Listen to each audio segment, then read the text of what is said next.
Hello and welcome to episode number 143 of Weekend Review. My name is Sean, and on this week's show, we're talking about a trifecta of indie games. The first one is Going Under, then we'll talk about YesterMorrow, and then we'll wrap it up with Chicken Police.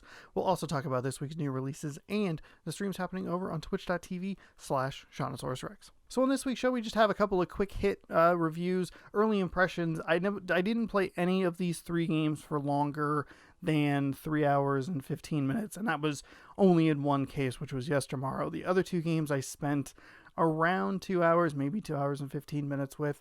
So they're just a couple of games that I thought were interesting and I wanted to play on stream, so I did that, and I figured I would talk about them a little bit on the show. And first up, we're going to talk about Going Under, which is a satirical dungeon crawler that is poking fun at the Silicon Valley industry, like corporate industry sort of thing. When I finished playing it on Thursday, I was a little sour on it, honestly. I wasn't a super big fan of the dungeon crawling aspect because I just wasn't being patient enough, and that was what was so interesting about this game to me, is I came off of it really sour, but the more I thought about it, the more I realized that it was kind of like my fault.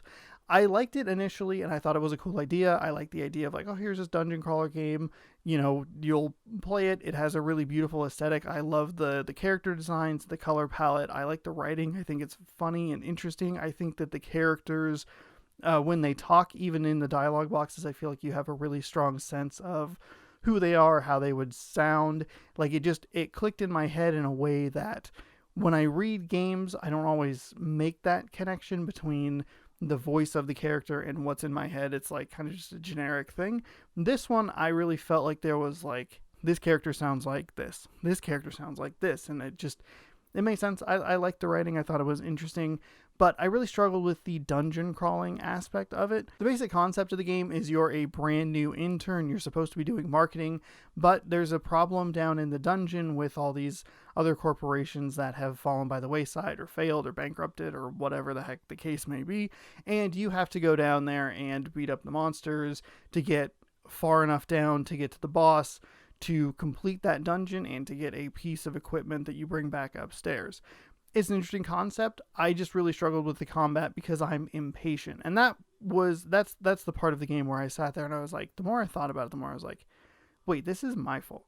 This game is a lot slower than what I am used to playing or how I typically play games. When I play stuff, I like to be aggressive. I like to get in the middle of the combat, and I like to take out all the enemies. This game forces me to slow that down a little bit because the way the characters are attacking you is a lot slower than what I'm used to. So what ended up happening is I would dash in or dive in, dodge roll in, that's what it's called.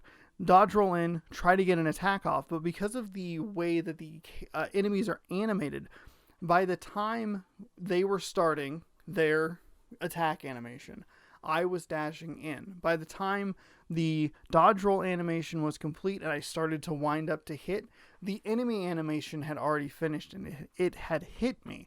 And what this led to was a kind of frustrating loop of like, I just want to get these enemies done. I want to like go in, go fast, bang, bang, bang. But that's not what the game is. That's not how the game feels like it's designed. It feels like it's designed for you to scope out the area, take in kind of what's going on, let people attack, and then you counter them, more so than me going in, attacking, and trying to take everybody out before they can attack me. I feel like I'm having a difficult time explaining it, but it makes sense in my head where it's just this style difference that I really struggled with. So when I finished playing the game on Thursday, I looked at it and I was like, I don't know if I really like this. And then the more I thought about it over the next couple of days, I was like, well, I'm just not playing the game slowly enough to play the game the way it feels like it's meant to be played. But I still feel like I'm gaining that knowledge to improve my runs, to make it further in the dungeons, to get farther into to get into the game, to open new stuff. And that loop is definitely there, but it was just, I don't know how well the gameplay meshes with me, and it was kind of a weird situation. But overall, I thought it was a good game. I played it for about 2 hours. Again, didn't really leave on the best of terms, but the more I thought about it, the more I liked it. It has a beautiful art style. It's very aesthetically pleasing. I like the color palettes and the brightness and boldness of it. I think that's really great. I like the writing. I just don't know if the gameplay super meshes with me. I am still thinking about it, and it is one of those where it's like, do I just try it for another like hour, see if you make any more progress? Maybe it is just a thing where the gameplay doesn't work and I walk away from it, at which point, hey, no big deal, I tried it and it just wasn't for me. But maybe it turns that corner and it goes, oh no, you do really like this if you play the game correctly. Next up, we're going to talk about YesterMorrow. This was the game that I played the longest. If this game sounds familiar, it was on the Xbox Demo Fest episode as one that I really liked. It was kind of a weird game because when it dropped you in the demo, it just was like, okay, here's this game. There's no like intro cutscene or anything. It's just go walk around, you'll figure it out. It was intuitive enough, I figured it out. And the more I played it, the more I really enjoyed it. So I put it on my list of like, hey, keep an eye on it. And here it is in the first week of November. And it is great. I really like YesterMorrow a lot. And my favorite thing about YesterMorrow, there's two things that I really love about it. Number one is the way the world is designed. YesterMorrow is a game where you are playing as a character who can transport between the future and the past to try and correct something that happened in the middle. In the past, everything's perfectly fine. Nothing terrible has happened. In the future, everything's gone to shit and the evil entity in the world has taken over and is making everybody's lives miserable. So you have to bounce back and forth to try and correct that situation. And what makes it so interesting is that is the way that the areas are designed, where you are in the past or you're in the future. We'll use the past as an example. You'll walk around in the past for a while and you'll get stuck. You'll come to a point where you're just like, I can't do anything. There's nothing here for me to jump on or go through, or I've looked all around. There's just no path through. Well, there's a little thing that'll be off to the side. It's like a little like temple or gazebo sort of thing, and you go and you press Y and you transport to the future. And in the future, because of the way that the area has been dismantled and destructed, now there's a pathway through. Now you can work your way through these like dungeon-esque sorts of things with enemies and take them out and work through puzzles to change the geography to go back into the past and progress through the story. And I love the way it's designed. I think it's really fantastic. They have these rooms that are called trials rooms, and they're like tougher little puzzles that give you specific rewards. It's like an old artifact, or sometimes it's a little heart container where if you collect 3 of the heart containers, you get an extra heart on your life bar, permanent life bar. And what's cool about these is, one, they're like a little tricky, and I struggled with one of them because I just wasn't seeing what it was doing, but I still ended up completing it. But what I like about it is you don't have to work your way back through it. There's always a path that shortcuts you through back to the beginning. So you're not taking needless deaths. You're not wasting time.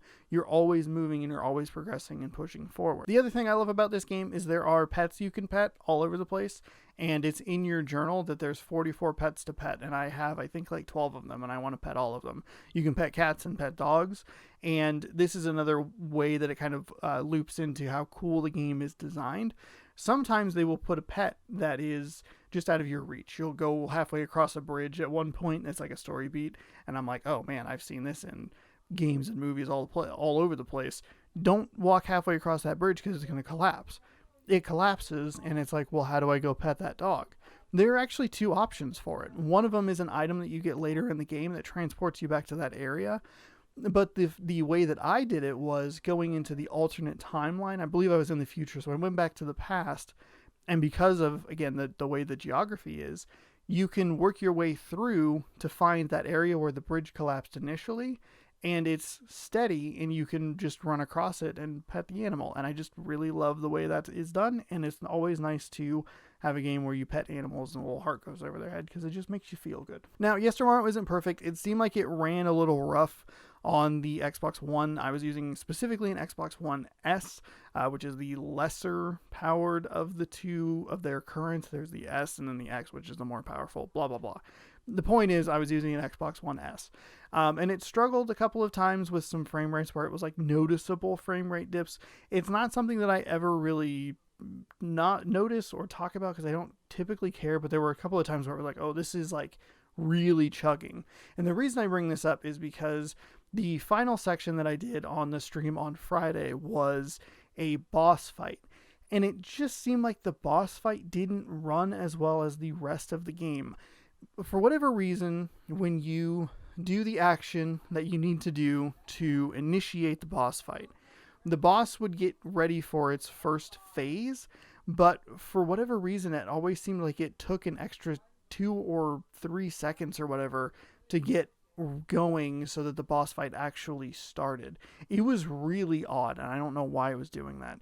It also seemed like I was having a lot of trouble with eaten inputs where I thought that I only jumped once, but it thought that I double jumped, because the whole point of the boss fight is to jump and grab onto the side and then reflect off one way to try and get up to the top of the boss, where that's how you inflict damage. But there were a lot of times where like I jumped once and then I tried to do the double jump and it wasn't working, and it just felt like it was inconsistent. It was eating my inputs, and I don't know, I felt like I struggled with that in general because I just wasn't super great at the game, but also because it just felt like something was a little bit off with the way it was running. I don't know. It's definitely like a technical thing. Other than that, like, I really loved the game. I think it looks beautiful. I think it's a lot of fun to play, and I love the way the game is paced and how it's moving and doing all that stuff. But there were a couple of times where it felt like it just technically wasn't quite running perfectly in more of the like important parts, like the boss battle.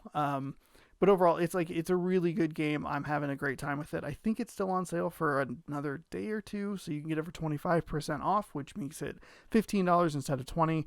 I'm very excited to get back to this game sometime in the very near future, because I really enjoyed the 3.5 hours or 3 hours and 15 minutes or so that I spent with it, and I'm ready to go on to the next island and tackle those challenges. Though I will say I'm a little worried, because it started getting a little tricky toward the end of the first island, and I can only imagine what hell awaits on the second and third islands of this game. But still loving it. Big fan of YesterMorrow. And then last but not least, we have Chicken Police, which is a noir-based game. It's in black and white. You play as anthropomorphic animals, and you play as one member of what was formerly known as the Chicken Police, who has been specifically picked by someone to have you look into a case specifically of why they're getting threats from people or something. This was the game that I made the least progress in, because a lot of the early parts of Chicken Police is backstory and filling you in on what's kind of going on with him and introducing characters and backstories that way. The game can also be a little bit wordy in some of its sections where you're like, I feel like I get the point of this, but they're still talking about it. And I was playing this game fairly meticulously, like looking at everything and doing that sort of stuff. So I may be putting my own pacing, I may be slowing my own pacing down just because of how I was playing the game. So far, though, I like it. It doesn't take a lot of time for you to get interested in the story. Who are these characters? What are they doing? What are their motivations? It has a very cool noir aspect. I like that it's in black and white. I think that's really awesome. It's a cheap, kind of cheesy gimmick, but it works for me. But I also just really like the kind of like detective stuff. Like I'm a person who really loves LA Noir. And this gives me a lot of vibes of that. You get to ask people questions, but I haven't gotten to use any evidence yet. But what I think this game does that's interesting and a little bit different from LA Noir is it allows you to know characteristics of characters. So the first person that comes and talks to you, that introduces you to the case, you ask them a bunch of questions about it, trying to get more information. You have to keep in mind that this character is maybe a little timid, maybe a little shy, and if you ask incorrect questions or you ask questions that are too aggressive, you'll scare them away and you won't get the information that you need. I think that's a neat little quirk that isn't necessarily just like you trying to use evidence or deduce if this person is lying or telling the truth. It's working with them and their personality and getting the information that you need to get with it. I don't know a whole lot about the game. There's some interesting backstory stuff of like why it's called Chicken Police, who the Chicken Police are, what their big deal is.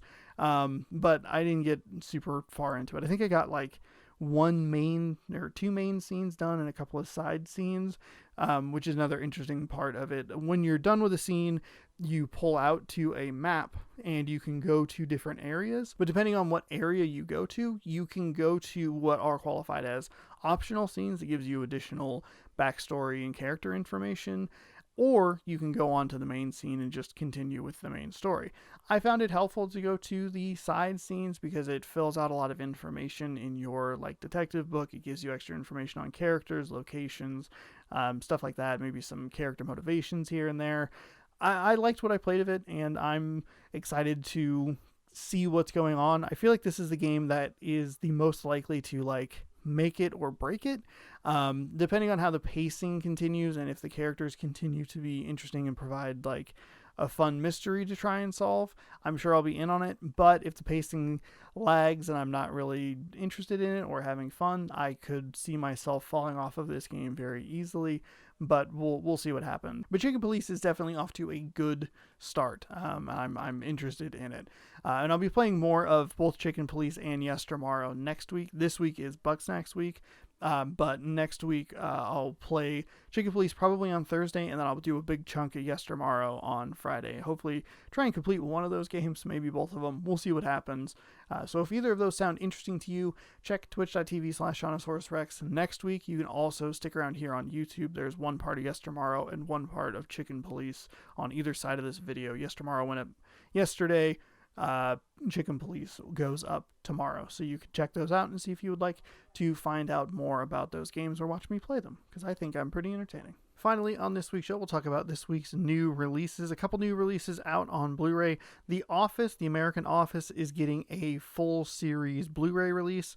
There's been a full series DVD release floating around for a while. I don't know if it's been on DVD or on Blu-ray, before, and they're just like repackaging this and getting it out on store shelves before the holidays. I know that the original seasons 5 through 9 were released on Blu-ray, but I don't know if the first 4 ever, I don't know if they ever went back and released them, but they are available now on Blu-ray, which is nice because they do a really good job of packing in bonus features. They have commentaries on a bunch of episodes. They have really good deleted scenes. They're really good. The DVDs and the Blu-rays that they put together for this for that series were usually very top-notch. We also have The Last Dance, which is the hit ESPN documentary about the final championship that the Chicago Bulls won in the 90s. I caught a couple of episodes when it first came out. It was really good. I saw clips and bits here and there throughout the rest of the series, but I never sat down to watch the rest of it. I believe it is streaming on Netflix right now, so you can catch it that way. Or you can pick up this Blu-ray, which has a bunch of extra features, and I'm sure it'll be a very popular gift set for fans of not only like just sports, but like really well-made documentaries. Because it's very, very good. And last but not least, we have an Arrow Video release called Burst City. Arrow Video is a like Blu-ray restoration company that typically deals with more of like the horror genre from what I've seen. They have some bigger hit movies that are more well known. They have like Pitch Black and Tremors in their catalog, but most of their catalog is like older B-grade weird ass cult movies, and they rarely catch my attention because I'm not really much of a horror guy, but this one, Burst City, did catch my attention because it's just looks really cool. It's like this like cyberpunk future where shit's gone haywire and there's like some metal band doing something. I don't know what's going on. I watched the trailer on mute on my phone when I was at work, and I was like, this looks cool. So I threw it on the list and was like, this is out this week. Switching gears over to video games, it is a ginormous week for video games. There are 2 brand new consoles launching, the Xbox Series X and Series S, and the PlayStation 5, both the digital and physical media versions of it. The disc and the discless is a way better way to describe that. I was originally very excited about these consoles, but as it got closer to launch, I didn't really feel like I needed to upgrade. Obviously making some life changes like puts like a bigger wrench in that thing, but when Ratchet & Clank isn't coming out, Halo got delayed, and Spider-Man Miles Morales is available on PlayStation 4, there just isn't a whole lot of a reason for me to upgrade to the next gen, which is very surprising to me, because I like having new technology and stuff like that. But I'm perfectly happy with the PlayStation 4 and the Xbox One ones that I own. So I'm good. And also the pre-order situation was a nightmare, and I thought, you know what, I'm just gonna wait. I'll get one early next year. I'll probably grab a PS5 around the release of the new Ratchet and Clank game, and I'll probably pick up a Series X as we approach Halo Infinite, which is supposed to release sometime next year. But with a couple of new consoles coming out, that means that there is a ginormous slew of games coming out this week. I want to throw out a couple of highlights, 3 highlight games that I'm very excited about. Number 1, finally, Bugsnax is out. I cannot wait to play this game. I am so excited for Bugsnax. Next up, you have Planet Coaster, which is a cool game. I think it has a really cool aesthetic and is very neat, and I know that the Beeb really likes that, like the Roller Coaster Tycoon, so having something new and recent for Xbox One, PlayStation 4, and then having it be able to up-res, whatever, to the next generation of consoles is very awesome as well. And then last but not least, we have Spider-Man Miles Morales. I'm very excited about this game. It has one of the best pieces of pre-order content I've ever seen, with the Into the Spider-Verse suit that runs at the frame rate so that it looks like it's from the movie. It's awesome. It's incredible. I'd be excited about the game anyway. I was, but that suit put it like way over the top. The only reason that one is so low is just because I haven't finished the other Spider-Man games, so I'm not going to jump into this one immediately. But I have a renewed interest in completing Spider-Man from 2018, so I can jump into this soon-ish. Maybe. We'll see. But in addition to that, there are a ton of games coming out this week. Assassin's Creed Valhalla is out. Bright Memory, Gears Tactics, that is a console release, and it's on Xbox Game Pass. Observer System Redux. 13 got a remaster, which is kind of a weird pick, but also kind of a good pick for a remaster. Maybe it finds a new audience with a rejuvenated release. This is a weird word to use, but I use it anyway. Yakuza Like a Dragon, which is a game that I didn't really care that much about, but then I saw some gameplay and I was at least interested in. I doubt that I'll get around to it. I might just watch somebody play it, but it looked kind of cool. It's an interesting departure from the Yakuza series, which is typically like a third-person action game. This is like a turn-based JRPG, so that's pretty interesting. New Call of Duty out this week, which somehow has gone completely under the radar for me. Normally, I feel like I'm being bombarded with Call of Duty. Maybe I'm just numb to it, and I don't even realize when I am being advertised of Call of Duty, and I just go, whatever, it's out. So that's out.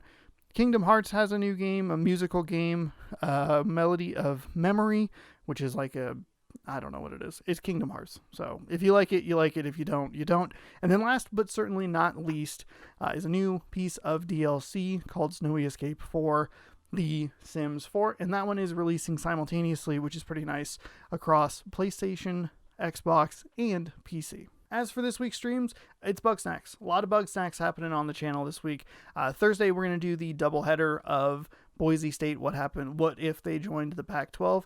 Boise State had a bit of a rough week last week, so we'll see if they can bounce back with a couple of games this week. That starts at 2 p.m. Pacific on Thursday, and then following football, after like a little bit of a 15-minute break, Bugsnax. We're going to jump into Bugsnax. It's day of release. I'm very excited about Bugsnax. I can't wait to play Bugsnax. Have I said Bugsnax enough? Go listen to the song Bugsnax. It's fantastic. Love it.